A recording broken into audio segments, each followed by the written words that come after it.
你认识这个人吗？你认识这个字吗？我们中国14亿人都应该跟他说一声感谢。他的一项发明，直到现在，让我们每一个人都受益无穷。我们90%以上的手机跟电脑采用的输入法呀，都是拼音输入法。但是你万万想不到，拼音的发明者竟然就是他。他叫卢壮章，是一个连普通话都不标准的闽南人。那他为什么当年要发明汉语拼音呢？卢壮章1854年出生在厦门的同安，21岁的时候，他到新加坡去留学，学的是英文。4年之后学成归国，回到了厦门鼓浪屿。他既能够讲闽南话，同时又能够讲英文，在鼓浪屿上是一个非常抢手的人物。外国人如果想要听得懂闽南话，必须得找他翻译；那么闽南如果想听得懂英文，也得找他翻译。就这样，卢壮章成为了鼓浪屿上非常抢手的人才。由于当时呢90%的中国人都是不认识字的，所以1892年，他为了能够让中国人能够自主的去学习汉字，他发明了汉语拼音。最开始叫切音新字，像现在的香港、台湾，他们所使用的拼音的输入法，就是当年他发明的切音新字。这种切音新字的学习，可以让一个不认识字的人，通过9个月的学习快速掌握基本的汉字。所以当时的卢壮章就通过教学授课的方式，在鼓浪屿开办了一间学校。但是他还有一个理想，希望有一天他的这种发明能够推广到全国，让全中国所有的人都能够学到汉字。为什么他有这种想法呢？因为在他生活的年代，他认为我国之所以贫弱，是因为汉字繁难，普通百姓根本就没有办法去简单的学习汉字。西方之所以能够强大，是因为西方有很多人能够读书识字，甚至在那个年代，南方人都没有资格去谈论国语运动。他觉得这是一种悲哀，所以在1892年，他就发明了汉语拼音，在福建的很多地方都开始大力的推广起来，并且呢自掏腰包来进行发行。但是靠一己之力想把汉语拼音推广到全国是很困难的。终于有一天对于他来说好运来了。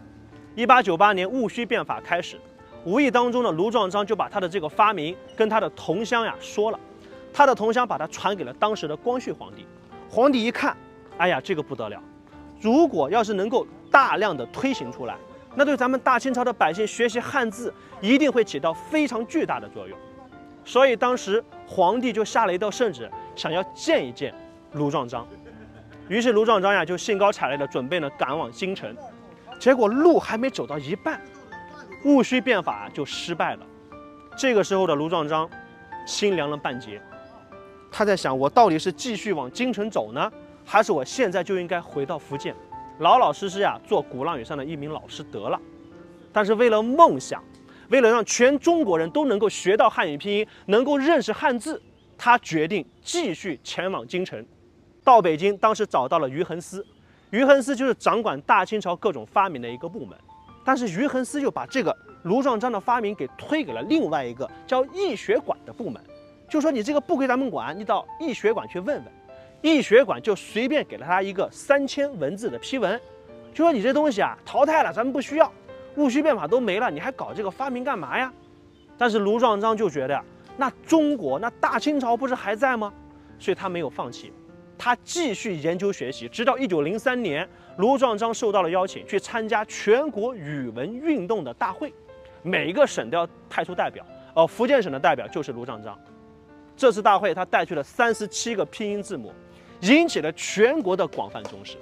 这37个拼音字母当中，有25个被大会当场就采纳了。为了能够做到雨露均沾，其他的12个拼音字母呢，由全国其他省的代表来进行选择。所以卢壮章一个人就发明了25个拼音字母。他不但发明了汉语拼音，还发明了标点符号，提倡横排横写，这是当时一种巨大的骄傲啊！他花了将近50年的时间对汉语拼音进行研究跟推广，为的是自己吗？肯定不是，他为的是推广汉语拼音，来让百姓得到福利。但是晚年的卢壮章非常的可怜，他连买一份报纸的钱都没有。他发明汉语拼音的目的是为我们中国的万万同胞都能够自主的、简单的去学习汉字，为的是提高我们国民的文化水平。所以啊，卢壮章并没有拿它去申请专利。后来1928年呀，卢壮章就离世了。在离世以后，汉语拼音还没有得到大面积的推广。但是在1992年举办的全国语文运动纪念卢壮章100周年的大会上，很多人都提出啊，卢壮章对汉语拼音做出的贡献，对中国语文学的贡献前无古人后无来者，开创了中国汉语拼音的先河。周有光先生也说，卢壮章对汉语拼音的研究，对中国切音新字的研究，弥补了中国汉字没有拼音的重大缺陷。你现在应该认识这个字了吧？你也应该认识他了吧？卢壮章，我们应该跟他说一声感谢。关注我，我是阿波。